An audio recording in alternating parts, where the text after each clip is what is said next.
Bismillahirrahmanirrahim. Pelajaran yang ketiga, bersuci. Jadi pelajaran yang kedua berbicarakan tentang bersuci.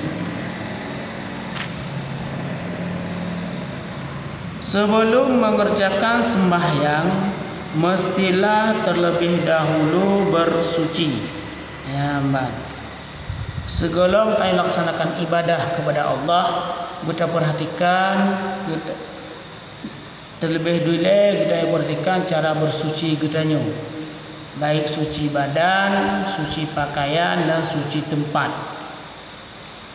Dan bersuci ialah seperti istinja.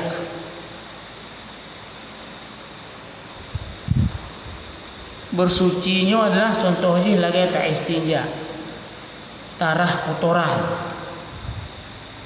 baik kotoran kubul maupun kotoran yang nabak tubuh, menghilangkan najis dan mengambil air sembahyang dengan air yang suci lagi menyucikan.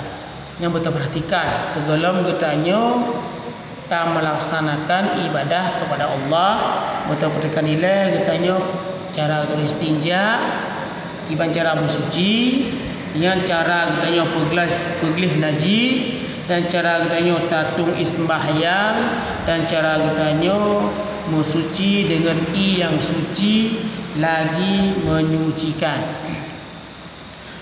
Hukum-hukum air. Air yang boleh dipakai bersuci 7 macam. Yang jud untuk kita pergunakan untuk bersuci 7 macam. Yang pertama air hujan. Yang kedua air laut. Yang ketiga air sungai. Yang keempat air pergi. Dan yang kelima air mata air. Dan yang keenam air embun, dan yang ketujuh air es.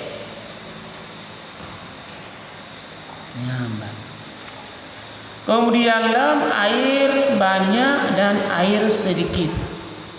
Jadi gimana cara tamu suci bai banyak dan bai yang sedikit. Adalah air yang sampai 2 kulah atau lebih disebut air yang banyak, dan air yang kurang daripada 2 kulah disebut air sedikit. Yang teruh 2 kulah atau lebih daripada 2 kulah yang kebenan yang le. Yang hana teruh 2 kulah yang kebenan sedikit. Surah 2 kulah di sini di bahasa kitab tersebut terdapat 500 liter yang baru kebenar 2 kulah. Dan adalah yang 2 kulah itu lebih kurang 7 kali minyak tanah,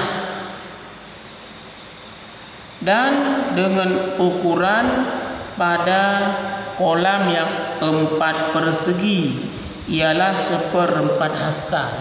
Bandingnya surah 2 kulah.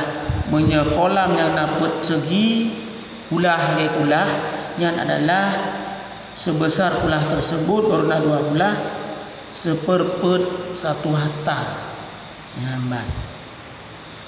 Bahagian-bahagian air.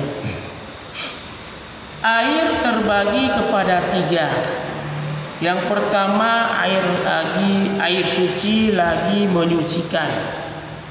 Yang lagi contoh air yang suci lagi menyucikan yang 7 macam ikut menggula. Yang kedua suci tetapi tidak menyucikan. Ada contoh kopi, teh, tajib. Suci itu tajib tapi hajat tak suci. Tak suci diri kita untuk tak ibadah. Yang ketiga air bernajis. Yang tajib hajat tak suci hajat.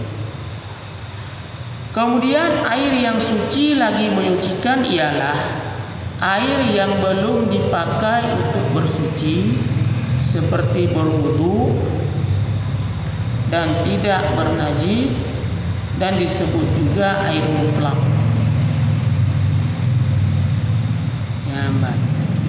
Kemudian air yang suci tetapi tidak menyucikan ialah air yang telah dipakai mengambil air sembahyang dan disebut namanya air mustakmal.